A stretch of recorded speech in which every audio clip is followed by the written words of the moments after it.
While the world was watching the B-2 stealth bombers and the F-35s, something else was already in the air.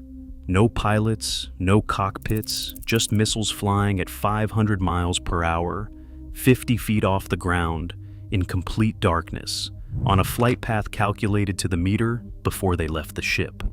Tomahawk cruise missiles, fired from American destroyers sitting in international waters more than 1,000 miles from their targets. By the time Iranian radar operators understood what was happening, the missiles had already been airborne for over an hour. More than 13 United States Navy destroyers launched confirmed Tomahawk salvos on February 28, 2026. Analysts tracking naval activity estimate as many as 400 Tomahawks were fired in the first 72 hours of Operation Epic Fury, roughly 10% of the entire United States ready inventory, gone in 3 days. 400 missiles at $1.4 million each, fired from ships that never entered Iranian waters, against targets that never saw them coming. The Tomahawk land attack missile has been in service with the United States Navy since the early 1980s. It has been fired in combat more than 2,350 times in Iraq, Afghanistan, Yugoslavia, Libya, Syria, Yemen, and now Iran.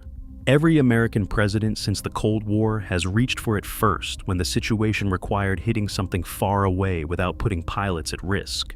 The list runs from Bill Clinton ordering strikes on Iraqi radar sites in 1996, through George W. Bush opening the Iraq invasion in 2003, Barack Obama striking Libya in 2011, Donald Trump hitting Syrian chemical weapons facilities in 2017 and in 2019, and now this.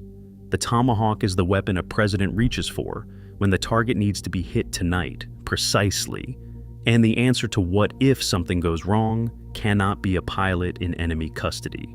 On February 28, 2026, it opened the largest American military campaign in the Middle East in over 2 decades. The weapon's combat record matters because it tells you what the Pentagon was confident it was getting when it authorized the launch order. The first large-scale Tomahawk strike came in January 1991, when the opening hours of Operation Desert Storm included over 200 missiles fired at Iraqi command infrastructure. The military drew a direct line between that first wave and the speed at which Iraq's integrated air defense network collapsed, a network that at the time was considered one of the most sophisticated outside of Soviet territory. In 2003, 800 Tomahawks fired in the opening days of Operation Iraqi Freedom hit command posts, communications nodes, and government facilities across Baghdad and the wider country. The pattern has repeated itself consistently before aircraft enter contested airspace in any large American operation. Tomahawks go first. They suppress the defenses. They degrade the command structure. They create the conditions under which crewed aircraft can operate without flying into a fully functional enemy air defense network. That is the specific tactical function the Tomahawk serves, and it is the function it served again on February 28th. The missile is approximately 6 meters long and weighs around 1,200 kilograms at launch. It carries a warhead of roughly 450 kilograms. A small turbofan engine sustains flight at 850 kilometers per hour, the speed of a commercial airliner, and gives a range between 800 and 1,550 miles, depending on the variant. It navigates using inertial guidance, terrain contour matching, and satellite positioning, flying as low as 15 to 50 feet off the ground, and using the terrain itself as cover from radar systems looking higher up. A ballistic missile goes up and comes down in a predictable arc. Radar sees it, tracks it, and fires. A Tomahawk never goes up. It goes sideways, following valleys and ridgelines, routing around known radar coverage and approaching from the direction least likely to be defended. Iranian radar calibrated for aircraft at altitude was looking in the wrong part of the sky. By the time a missile crossed into a zone that could theoretically engage it, the engagement window lasted only seconds. The missiles fired on February 28th were routed through Iraqi airspace at low altitude, a detail that emerged from open-source video footage and tracking analysis in the days after the strikes began. That routing was not improvised on launch night. The Tomahawk executes exactly the mission it was programmed to fly before it left the ship. After weeks of intelligence gathering, target analysis, airspace deconfliction, and flight path planning, all loaded before launch. Each missile flies its specific route and hits its specific target, or it does not. Based on what emerged from the opening hours of Epic Fury, they performed as they always have. The targets confirmed by United States Central Command in the opening wave included Islamic Revolutionary Guard Corps' command and control centers, integrated air defense nodes, ballistic missile storage and launch sites, naval assets, and military communications infrastructure. The Tomahawk does not need a runway, a tanker, or an escort. It does not fatigue and does not need oxygen. You fire it, and it either reaches the target or it does not. There is no pilot to debrief, no aircraft to recover, no ejection seat to explain in a press conference. Arleigh Burke-class guided missile destroyers carry up to 96 Tomahawks each in vertical launch system cells fitted into the hull, the same cells that can also hold surface-to-air missiles for fleet defense.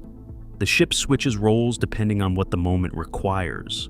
United States Central Command released official photographs of the Spruance and the Thomas Hudner firing Tomahawk salvos on February 28th.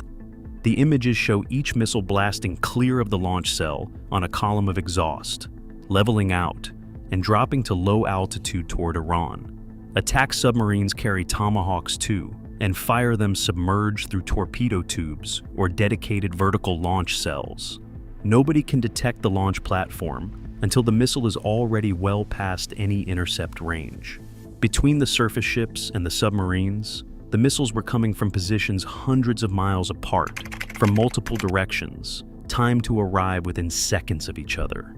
An air defense network built to handle one inbound threat at a time finds itself tracking dozens simultaneously, from different bearings, at low altitude, in the dark. The system overloads before it can respond. Iran's air defense network was already under pressure from F-35 stealth fighters and F-22 Raptors working ahead of the strike package when the Tomahawk saturation hit. Command and control degradation in the first hours was visible. Within 8 hours, Iran's air defenses had effectively stopped functioning as a coordinated system. Among the official Navy photographs of Tomahawk launches on February 28th, one image stood out. Every other missile was painted in the standard haze gray finish the Navy has used for decades. One was glossy black. Munitions analysts said they had never seen a black Tomahawk. The coating is consistent with radar-absorbent material. The same principle applied to stealth aircraft, used here to reduce the missile's radar cross-section during its low-altitude flight. The standard Tomahawk survives primarily by flying low. A low observable variant makes it harder for any radar that does pick it up to generate a clean firing solution before it clears the coverage zone. The United States appears to have received roughly 80 of this new variant so far. The decision to deploy them on the first night of Epic Fury, alongside the standard gray inventory, means certain targets or certain route segments were judged to need the extra margin.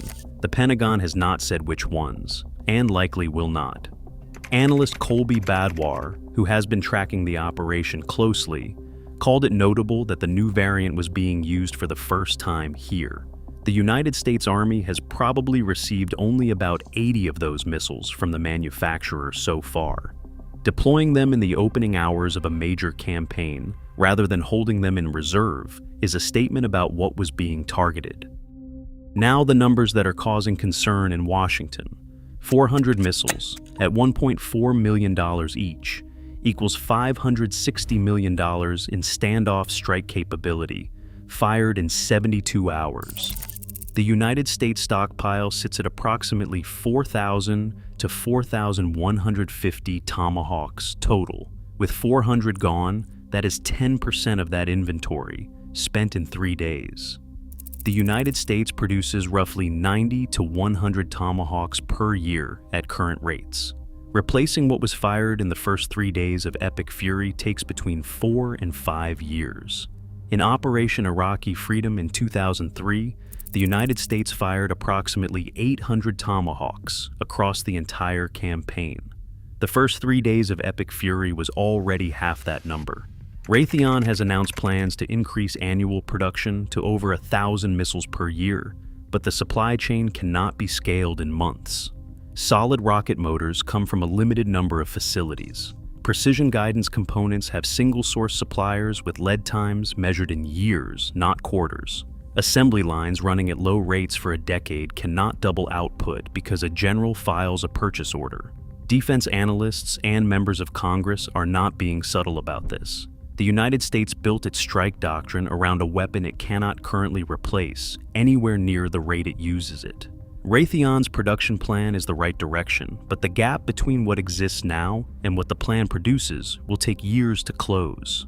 In the meantime, every Tomahawk fired against Iran is one fewer available for a Taiwan contingency, a Korean Peninsula emergency, or any other scenario where a commander needs to hit hardened targets at range without putting aircraft into a contested environment on day one. China is watching the inventory numbers the same way American planners are. Admiral Brad Cooper, the Central Command commander, described the opening of Epic Fury as multiple waves of cruise missiles obliterating Iranian command and control and air defense capabilities.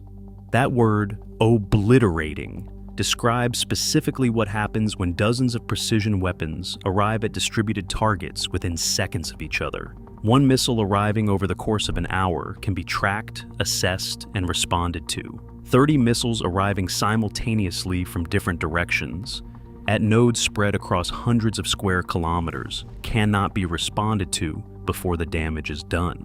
The command and control structure that would direct the response is offline before anyone has had time to issue an order. The production shortage is a real constraint on what comes next. If Epic Fury extends into weeks rather than days, or if a second contingency opens elsewhere while this one is still running, the Tomahawk inventory becomes a hard ceiling on what the United States can do from standoff range.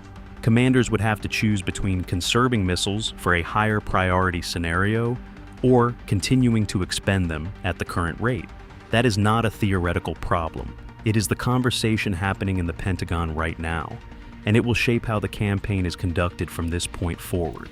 Iran spent years and significant money building an air defense architecture specifically to deny American aircraft access to its territory.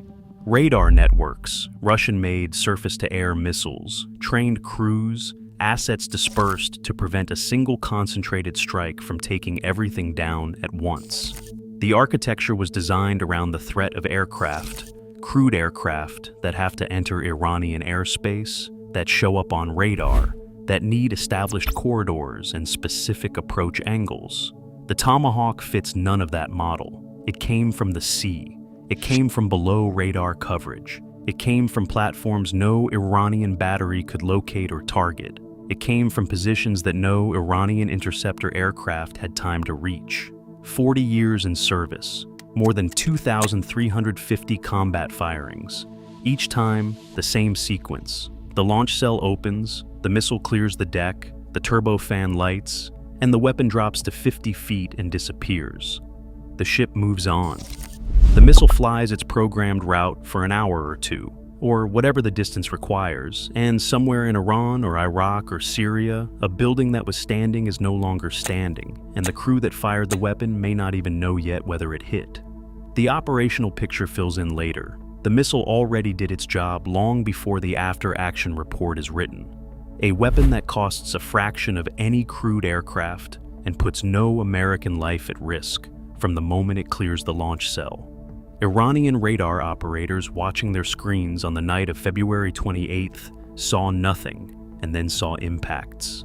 In the space between those two moments, the Tomahawk had already done everything it was built to do. Everything that came after, the bombers, the fighters, the 1,700 targets hit in 72 hours, was only possible because the missiles got there first.